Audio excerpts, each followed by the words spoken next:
Ordehole checkpost in Chamarajanagar district along the Kerala border is on high alert as authorities intensify efforts to curb the spread of COVID-19 virus.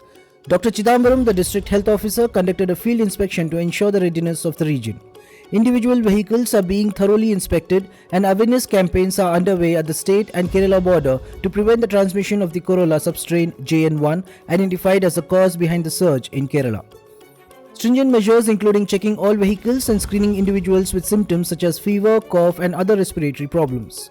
The health department is actively gathering comprehensive information on people arriving from Kerala and closely monitoring those returning from Sabrimala, with a dedicated week-long monitoring process for those returning.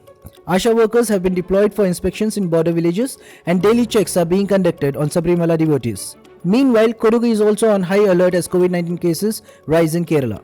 Kodagu is on high alert as precautionary measures due to the surge in COVID-19 cases in Kerala. Stringent checks are being conducted on all vehicles at the Kodagu border to prevent the spread of the virus into the region. Authorities are taking protective measures to safeguard the health and well-being of the community. For more such latest news and updates, subscribe to Daily Sala Digital.